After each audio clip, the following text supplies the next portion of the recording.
Today, we're gonna try and go for a recovery run.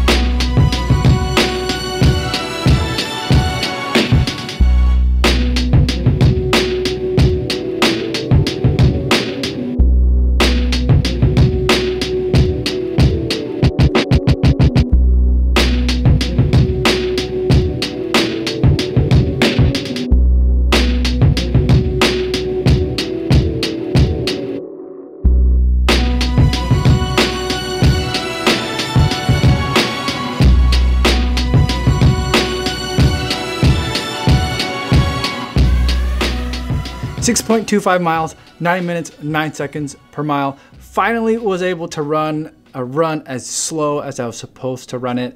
Finally hitting the 9 minute per mile mark or more, which is something that I've been trying to work on for the past couple of recovery runs or active recovery runs.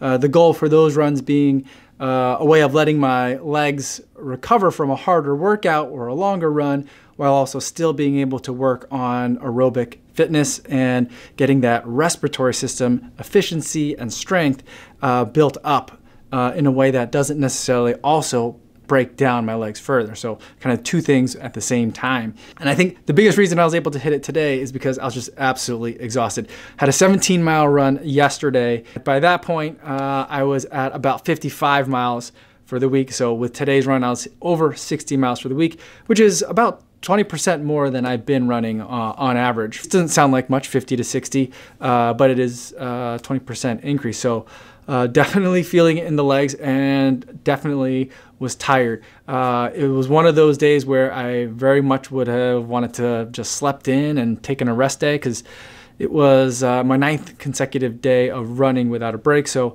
legs were definitely feeling it. And I did sleep in a little bit. I slept until 5. I usually wake up around 4:30 on the weekends, unless there's a reason why I need to sleep in longer. But usually I like to wake up around 4:30 on the weekends, and slept in a little bit till 5 because I was just plain wiped out. But enjoyed the run out there. The first mile was 9 minutes 32 seconds, so feeling really good about that. That's the kind of pacing and discipline that I'm hoping for this type of run.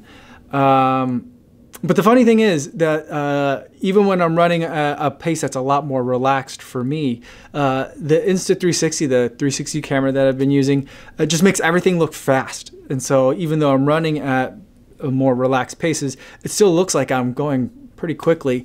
And I think it's just because it's very fisheye and the camera's moving around real fast. And so it just makes it look like I'm going fast, which I wasn't today. And then, you know, the same thing would kind of happen, but a little bit to a lesser extent with the GoPro as well.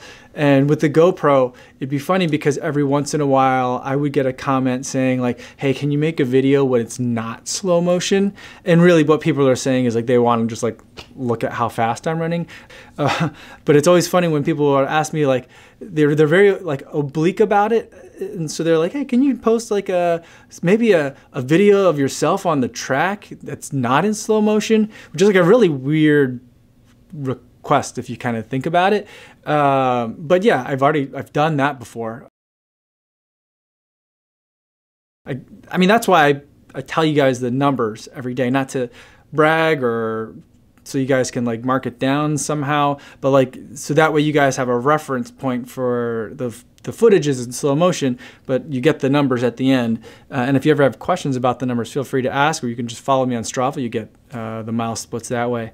Before I go for today, I do want to remind you guys about the charity fund of the week. It's Justin Wasielewski. He's going to be running the London Marathon in just a couple of weekends, raising money for the American Institute for Cancer Research.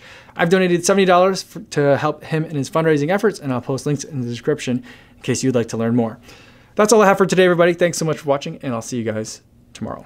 Yo, what's going on?